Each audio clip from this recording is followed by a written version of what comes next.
دھرو راٹھی نے ابھی ایک ویڈیو بنائی ہے reality of Quran and Bible. اس سے پہلے بھی انہوں نے ہندوازم کے اوپر ایک ویڈیو بنائی تھی، اور اس سے یعنی وہ ویڈیوز بناتے رہتے ہیں ریلیجس اور نان ریلیجس ایشوز پر. میں ایک چیز کی تعریف کروں گا، اور میں بالکل بغیر کسی لاگ لپیٹ کے without prejudice and without biases بات کرنے کا عادی ہوں. اور قابل تعریف بات یہ ہے کہ دھرو راٹھی کی جو نیت ہے، جو مقصد ہے، جو ان کے خود اس جو انٹرو ہے ویڈیو کا اس سے واضح ہے، وہ یہ کہ وہ تمام مذہب کے ماننے والوں کو قریب لانا چاہتے ہیں، ان کی جو سملیرٹیز ہیں ان کو بیان کر کے. اور سملیرٹیز کی جب بات آتی ہے تو اسلام، عیسائیت اور یہودیت میں بہت ساری سملیرٹیز مل جاتی ہیں، اور اس کی وجہ یہ ہے کہ ان تینوں ادیان کے، ان تینوں مذاہب کے، ریلیجنز کے کی جو مقدس پرسنالٹیز ہیں وہ آلموسٹ یکساں ہیں، آلموسٹ سیم ہیں. حضرت عیسیٰ علیہ السلام کو مسلمان بھی مانتے ہیں، عیسائی بھی مانتے ہیں. حضرت موسیٰ علیہ السلام کو مسلمان بھی مانتے ہیں، عیسائی بھی مانتے ہیں، یہودی بھی مانتے ہیں. اور اس طرح حضرت ابراہیم علیہ السلام کو بھی تینوں مذہب کے ماننے والے لوگ مانتے ہیں.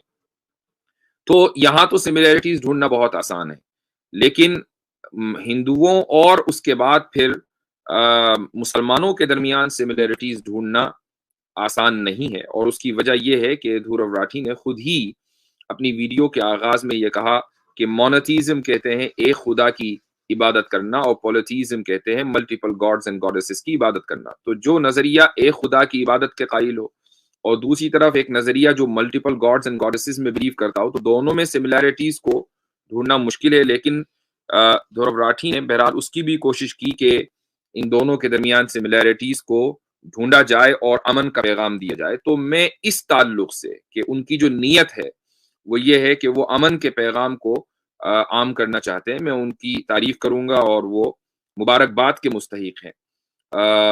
یعنی یہ چیز ضروری ہے مسلمانوں کی طرف سے یہ پیغام دیا جانا، لیکن ایٹ دا سیم ٹائم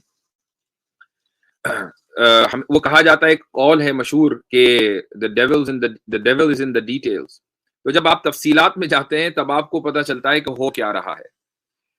میں نے ٹویٹ بھی کیا تھا اور دھرو راٹھی کو ٹیگ بھی کیا تھا، اور میں نے اپنی اس موقف کا اظہار کر دیا تھا کہ اگرچہ آپ نے اپنی ویڈیو میں ایک اچھی کوشش کی ہے، اور خصوصاً جو ویڈیو کا آغاز ہوتا ہے حضرت ابراہیم اور سارہ، حضرت ابراہیم علیہ السلام اور حضرت سارہ اور حضرت لوط علیہ السلام کی سٹوری سے، اور پھر وہ اسی چیز کو بیان کرتے ہیں کہ ہندو میتھولوجی میں رام، سیتا اور لکشمن اور اسی طریقے سے راون، یہ سارے کے سارے قصے ایک دوسرے سے ملتے ہیں. تو یہ جو آغاز انہوں نے کیا زبردست فل ان دا بلینکس، وہ بہت شاندار تھا، no doubt, and it was quite impressive. لیکن مس ریپرزنٹیشن کسی بھی ریلیجن کی obviously بات ہے کہ وہ مناسب نہیں ہے. دھرو راٹھی چونکہ خود ایتھیسٹ ہیں، جہاں تک میں جانتا ہوں، آئی ڈونٹ نو وہ کسی مذہب میں بلیو کرتے ہیں یا نہیں، لیکن جہاں تک میں نے سنا ہے کہ وہ ایتھیسٹ ہیں. اور یہ تو طے ہے کہ وہ اسلام کے ایکسپرٹ نہیں ہیں، کرسچینٹی کے ایکسپرٹ نہیں ہیں. ان کی ٹیم کے کچھ لوگوں نے ان کو ریسرچ کر کے دی ہوگی، جیسا کہ بہت سی ان کی ویڈیوز میں وہ خود ہی کہتے ہیں کہ میری ٹیم نے ریسرچ کی ہے.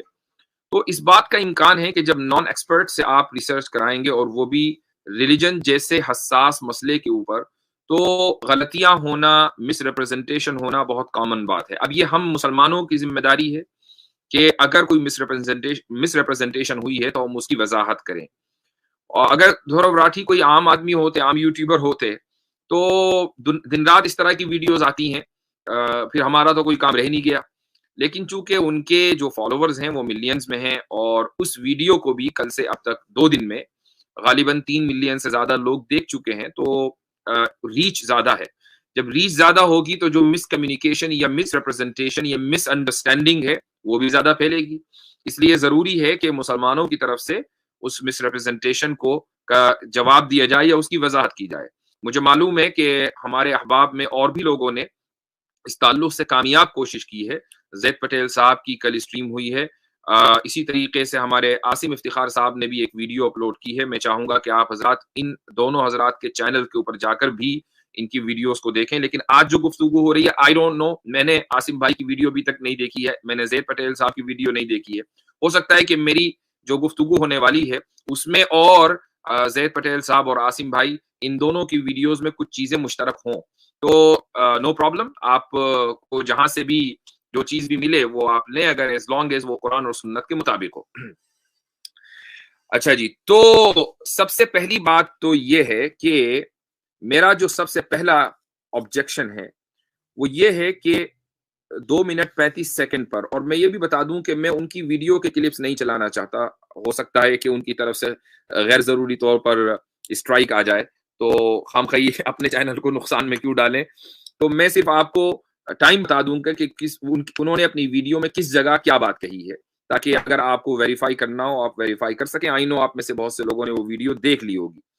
تو 2 منٹ 35 سیکنڈ پر دھرو یہ کہتے ہیں کہ اسلام، عیسائیت اور یہودیت کو ابراہمک ریلیجن کی کیٹیگری میں ڈالا جاتا ہے۔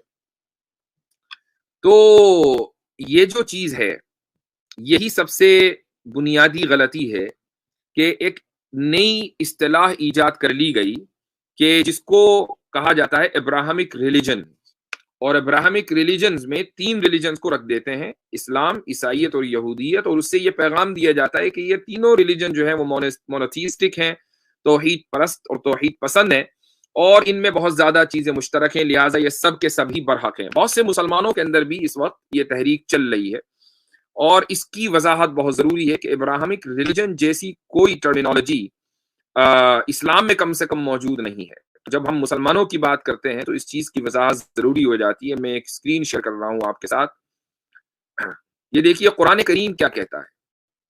قرآن کریم اس تعلق سے بہت واضح ہے، وہ یہ کہتا ہے سورہ آل عمران آیہ نمبر 67 میں کہ ما کان ابراہیم یہودیا ولا نصرانیا ولکن کان حنیفا مسلما وما کان من المشرکین۔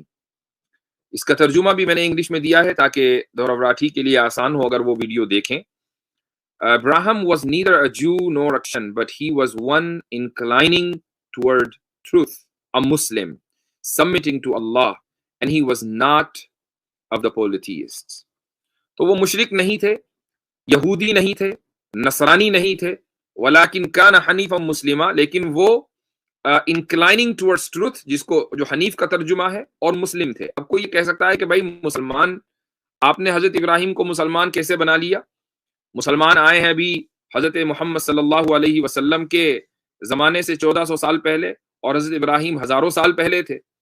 تو اس کا جواب خود دھورو راٹھی نے دیا ہے کہ مسلم کے معنی آتے ہیں سبمیشن، اسلام کے معنی آتے ہیں submission to the will of God۔ مسلم اس کو کہتے ہیں جو سبمٹ کرے گاڈ کے سامنے۔ تو کیا کوئی بھی مذہب یہ کہہ سکتا ہے جو حضرت ابراہیم میں کو مانتا ہو کہ نہیں حضرت ابراہیم نے اپنے خدا کے سامنے سبمیشن نہیں کیا تھا؟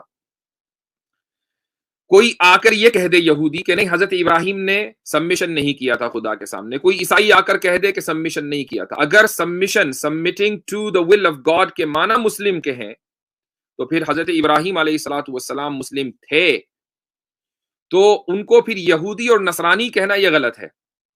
لہذا ابراہمک ریلیجن کی کوئی حقیقت نہیں ہے، یہ ایک کیٹیگری نہیں ہے، اور مسلمانوں کو بھی چاہیے کہ اس لفظ کے استعمال سے بچیں۔ ادیان ابراہیمی کی کوئی حقیقت نہیں۔ آئی نو کہ اس وقت کچھ مسلم اسکالرز بھی اور کچھ مسلم گورنمنٹس بھی اس چیز کو پش کر رہی ہیں، لیکن بہرحال یہ ایک انٹرنیشنل پریشر کے ضمن میں یہ چیزیں ہو رہی ہیں، یہ ایک الگ موضوع ہے۔ اس کے بعد 3 منٹ 10 سیکنڈ پر دھرو راٹھی حضرت آدم اور حوا کی کہانی بیان کرتے ہیں۔ مجھے یہ افسوس کے ساتھ کہنا پڑے گا کہ یہاں پر دھرو راٹھی نہ صرف یہ کہ غلط ہیں، بلکہ میں اگرچہ ان کی نیت پر شک نہیں کرتا ہوں چونکہ وہ اس بیک گراؤنڈ سے، اس ورلڈ ویو سے نہیں آتے ہیں، لیکن بہرحال ان کا یہ عمل قابل مذمت ہے، اور وہ قابل مذمت اس لیے ہے کہ انہوں نے اس جگہ پر جہاں حضرت آدم اور حوا کا قصہ شروع کیا، آلموسٹ پورنوگرافک تصویریں اپنی ویڈیو پر لگائی ہیں حضرت آدم اور حوا کے تعلق سے، ایسی تصویریں کہ جس میں حضرت آدم اور حوا کو برہنہ دکھایا گیا ہے۔ دیکھیے، برہنہ بتانا الگ ہے اور دکھانا الگ ہے۔ قرآن بھی یہ کہتا ہے کہ حضرت آدم اور حوا جب درخت سے انہوں نے کھایا تو ان کے جو پرائیویٹ پارٹس تھے وہ ریویل ہو گئے، وہ اس کو چھپانے لگے پتوں کے ذریعے۔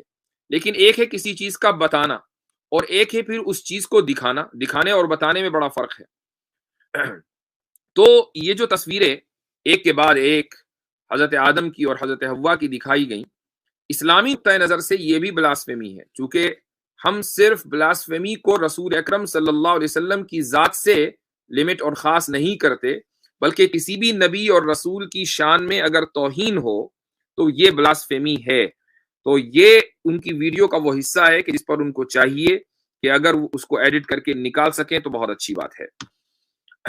اچھا، جس انداز سے انہوں نے حضرت آدم اور حوا کی کہانی بیان کی ہے کہ جی وہ ایک باغ میں تھے، وہاں دو پیڑ تھے، ایک ٹری کا نام تھا ٹری آف لائف، دوسری کا نام تھا ٹری آف نالج. بھگوان نے سوچا حضرت آدم کو بنانے کے بعد کہ یہ آدمی اکیلا ہے، بہت تنہا محسوس کرے گا، لہٰذا کوئی نہ کوئی اس کے ساتھ ہونا چاہیے، لہٰذا جانور بنا دیے. پھر سوچا کہ بھئی یہ تو جانور پرفیکٹ سوٹیبل نہیں ہے، لہٰذا ایک جب وہ سو گئے تو ان کی پسلی سے حضرت حوا کو بنایا. اس پوری کہانی سے یہ ایسا لگتا ہے کہ دورو راٹھی یہ کہنا چاہ رہے ہیں کہ اللہ تعالیٰ کی کوئی پلاننگ نہیں تھی، ہیپ ہیزرڈلی کوئی چیز ہو رہی تھی کہ پہلے آدم کو کریٹ کر دیا، اس کے بعد سوچا کہ یار یہ تو بہت اکیلا ہے، لہٰذا چلو اس کے ساتھ جانور پیدا کرتے ہیں. اب جانور تو سوٹیبل نہیں ہے، چلو ان کے ساتھ حوا کو پیدا کر دیتے ہیں. یعنی کوئی پلاننگ یعنی اللہ سبحانہ و تعالیٰ نے بغیر کسی پلاننگ کے، بغیر کسی نظام کے، بغیر کسی تقدیر کے اس پوری کائنات کو شروع کر دیا، چلا دیا. اور یہی ایک بنیادی غلطی ہے. یہودی اور عیسائی اس کو مانیں تو مانیں، لیکن اسلام اس چیز کو قطعاً تسلیم نہیں کرتا. اس تعلق سے اسلام اس نظریے کو مسترد کرتا ہے. اللہ تعالیٰ کی ایک صفت جو ہے وہ قضاء اور قدر بھی ہے کہ اللہ سبحانہ و تعالیٰ نے ہر چیز کو نہایت نظام اور پہلے سے پلاننگ کے ساتھ پیدا کیا ہے. کہ کوئی بھی واقعہ اس دنیا میں ہوتا ہے تو وہ اللہ تعالیٰ کی پلاننگ اور اس کے علم اور اس کی تقدیر کے مطابق ہوتا ہے. حضرت آدم علیہ السلام اگر اس باغ سے نکلے تو یہ بھی اللہ کی پلاننگ کا حصہ اور اس کے علم کے مطابق تھا. اور اسی طریقے سے حضرت حوا علیہ السلام کو کی تخلیق ہوئی تو یہ بھی اللہ عز و جل کی پلاننگ کے مطابق تھا. یہ ساری چیزیں اللہ کی پلاننگ کے مطابق تھیں، ہیپ ہیزرڈلی کچھ نہیں ہوا. قرآن کریم جو حضرت آدم اور حوا کا قصہ بیان کرتا ہے وہ میں آپ کے سامنے پیش کر دیتا ہوں، اور دو آیتوں کے ذریعے. آیتیں اور حدیثیں بہت ہیں لیکن اس تفصیل میں جائے بغیر سمپلی یہ سورہ اعراف کی آیت نمبر 19 سے 25 ہے. اس میں اللہ سبحانہ و تعالیٰ یہ کہتا ہے کہ وَيَا آدَمُ اسْكُنْ أَنْتَ وَزَوْجُكَ الْجَنَّةَ فَكُلَا مِنْ حَيْثُ شِئْتُمَا وَلَا تَقْرَبَا هَذِهِ الشَّجَرَةَ فَتَكُونَا مِنَ الظَّالِمِينَ فَوَسْوَسَ لَهُمَا الشَّيْطَانُ لِيُبْدِيَ لَهُمَا مَا وُرِيَ عَنْهُمَا مِنْ سَوْآتِهِمَا وَقَالَ مَا نَهَاكُمَا رَبُّكُمَا عَنْ هَذِهِ الشَّجَرَةِ إِلَّا أَنْ تَكُونَا مَلَكَيْنِ أَوْ تَكُونَا مِنَ الْخَالِدِينَ وَقَاسَمَهُمَا إِنِّي لَكُمَا لَمِنَ النَّاصِحِينَ. یہ جو آیت ہے اور آگے تک چل رہی ہے، اس کا میں ترجمہ بھی آپ کے سامنے رکھ دیتا ہوں. تو اس میں اللہ یہ کہتا ہے کہ او آدم dwell you and your wife in paradise and eat from wherever you will but do not approach this tree lest you be among the wrongdoers. اس درخت کے قریب نہ جانا. قرآن نے اس کی وضاحت نہیں کی کہ وہ ٹری آف لائف یا tree of evil and virtue یا ٹری آف نالج وہ کون سی ٹری تھی.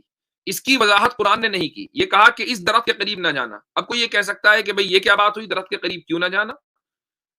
اگر یہ آپ کے ذہن میں اعتراض آ رہا ہے تو آپ پھر یہ آپ کے ذہن میں کہیں نہ کہیں یہ شک بھی ہے کہ خدا قادر مطلق نہیں ہے. اگر خدا قادر مطلق ہے تو وہ جس چیز کو چاہے حلال کرے، جس چیز کو چاہے حرام کرے. بہت سی چیزیں ایسی ہوتی ہیں کہ بظاہر ان میں نفع ہوتا ہے لیکن خدا نے اس کو حرام کیا ہوا ہے. قرآن خود کہتا ہے کہ وَإِسْمُهُمَا أَكْبَرُ مِن نَفْعِهِمَا. شراب کے بارے میں، جوئے کے بارے میں، کہ بظاہر اس میں تھوڑا بہت نفع ہو بھی سکتا ہے لیکن ان کا نقصان ان کے نفع سے بڑا ہے، اس لیے شراب کو اور جوئے کو حرام قرار دیا گیا. اگرچہ قرآن نے ان میں نفع کا اعتراف کیا ہے لیکن اس کا اعتبار نہیں کیا ہے. تو اللہ سبحانہ و تعالیٰ چونکہ قادر مطلق ہے، عالم ہے، ہر چیز کو جانتا ہے، اس لیے اللہ نے اس درخت کو حضرت آدم علیہ السلام کے اوپر حرام کر دیا تھا. لیکن شیطان آیا. But Satan whispered to them to make apparent to them that which was concealed from them of their private parts. یہ وہ ہے حصہ ہے کہ شیطان نے ان کو وسوسہ ڈالا تاکہ جو ان کے پرائیویٹ پارٹس ہیں وہ دنیا وہ کھل جائیں. He said, your Lord did not forbid you this tree except that you become angels or become of the immortals. اس نے یہ کہا کہ تمہارے خدا نے اس درخت سے تم کو اس لیے روکا ہے تاکہ تم فرشتے بن جاؤ اور تاکہ تم immortal یعنی تمہیں سمجھ لیں تمہیں ایسی زندگی مل جائے کہ جو کبھی ختم نہ ہو. And he swore, اس نے قسم کھائی خدا کی کہ indeed I am to you from among the sincere advisors, میں تمہارے لیے تمہارا خیر خواہ ہوں. اب آپ یہ دیکھیں کہ حضرت آدم نے یا حضرت حوا نے اگر اس درخت کے قریب یہ دونوں گئے تو اس لیے نہیں گئے کہ ان کے ذہن میں خدا کے خلاف بغاوت کا کوئی خیال آیا، بلکہ جب شیطان نے خدا کے نام پر قسم اٹھائی تو یہ سمجھے کہ ہاں بھئی یہ بات بالکل صحیح ہوگی، چونکہ خدا کے نام کی قسم اٹھا رہا ہے اور خدا کا احترام اتنا ہے کہ خدا کے نام کی کوئی قسم اٹھائے گا تو یقیناً سچی بولے گا، جھوٹ نہیں بولے گا. اس لیے وہ اس ٹریپ میں آ گئے. ان کی یہ غلطی ایک اجتہادی غلطی ہو سکتی ہے، ایک ایرر ہو سکتا ہے، لیکن یہ خدا کے خلاف بغاوت نہیں تھی. یہ چیز ذہن میں رکھنی چاہیے. یہ اسلام کا نیریٹو ہے. عیسائیوں کے یہاں یہ ہے کہ آدم نے خدا کے خلاف بغاوت کی اور اس گناہ کا جو بھگتان ہے وہ پوری نسل آدم بھگت رہی ہے. تو اب اس کے بعد دھور وراٹھی یہ کہتے ہیں کہ جب آدم اور حوا نے وہ درخت کا پھل کھا لیا تو انہوں نے حضرت آدم کو اور حوا کو شراب دیا اور کہا کہ دیکھو حوا کو کہ تم بچے پیدا کرو گی اور بچے پیدا کرنے میں تمہیں بڑی تکلیف ہوگی، اور آدم کو شراب یہ دیا گیا کہ پوری زندگی آدم اور آدم کی اولاد محنت کریں گے وغیرہ وغیرہ. یہ اسٹوری انہوں نے یقیناً بیبلیکل نیریشن سے اٹھائی ہے، اس کا اسلام سے کوئی تعلق نہیں ہے. کیا ہوا؟ وہ یہ ہوا کہ اللہ تعالیٰ نے یہ کہا so he made them fall through deception، یعنی جو شیطان تھا اس نے ان کو دھوکہ دیا. And when they tasted of the tree, their private parts became apparent to them, and they began to fasten together over themselves from the leaves of paradise. وہ اپنے جسم کو پتوں سے چھپانے لگے. And their Lord called to them, did I not forbid you from the tree and tell you that Satan is to you a clear enemy؟ میں نے تم کو پہلے ہی کہہ دیا تھا کہ شیطان تمہارا دشمن ہے. لیکن شراب کی کیا جو بات دھور وراٹھی نے کی ہے، اسلام اس تعلق سے کیا کہتا ہے؟ اسلام سمپل اور واضح انداز سے یہ کہتا ہے کہ اللہ تعالیٰ نے کہا قال اهبطوا بعضكم لبعض عدو ولكم في الارض مستقر ومتاع الى حين. تم اس جنت سے نکلو، تم میں سے بعض کے دشمن ہوں گے، آپس میں تم لوگوں کے درمیان دشمنیاں ہوں گی تمہاری اولاد میں، اور تم اس زمین میں ایک وقت تک ٹھہرو گے، تمہارا ٹھکانہ ہے، یہاں تمہاری آسائش کا سامان ہے. قال فیہا تحیون وفیہا تموتون ومنہا تخرجون. تم اس میں زندہ رہو گے، اسی میں مرو گے، اور اسی زمین سے پھر تم نکالے جاؤ گے. اگر آپ اس کو شراب کہنا چاہیں تو کہہ لیں، لیکن ایسی کوئی بات قرآن میں نہیں ہے کہ حضرت حوا کی بیٹیوں کو جو ولادت کے وقت درد ہوتا ہے یہ حضرت حوا کی غلطی کی وجہ سے ہوتا ہے، یا مرد اگر محنت کرتا ہے اپنی فیملی کے لیے تو حضرت آدم کی غلطی کی وجہ سے کرتا ہے. ایسا اسلام میں اس کا کوئی تصور نہیں ہے. اب یہ جو میں نے کہا کہ حضرت آدم علیہ الصلوۃ والسلام کی کوئی غلطی یعنی کوئی بغاوت نہیں تھی، اس کو قرآن نے خود واضح کر دیا. سورہ طٰہٰ آیت نمبر 115 میں وَلَقَدْ عَهِدْنَا إِلَىٰ آدَمَ مِن قَبْلُ فَنَسِيَ وَلَمْ نَجِدْ لَهُ عَزْمًا، کہ and we had already taken a promise from Adam before but he forgot and we found not in him determination. قرآن خود یہ کہہ رہا ہے کہ حضرت آدم بھول گئے تھے، ان کی یہ نیت نہیں تھی کہ وہ خدا کے خلاف بغاوت کریں، اور بھول چوک تو انسان کی معاف ہے ہی. تو حضرت آدم علیہ الصلوۃ والسلام، لیکن چونکہ حضرت آدم بڑے برگزیدہ بندے تھے، وہ خدا کے نبی تھے، اور بڑوں کی اگر بھول چوک ہو تو اس کے اوپر بھی پکڑ ہو جاتی ہے. اس لیے اللہ سبحانہ و تعالیٰ نے حضرت آدم علیہ الصلوۃ والسلام کو خود توبہ کے الفاظ سکھائے، اور توبہ حضرت آدم علیہ الصلوۃ والسلام نے کی اور وہ توبہ قبول ہوئی. تو حضرت آدم نے اللہ کے خلاف کوئی بغاوت نہیں کی تھی.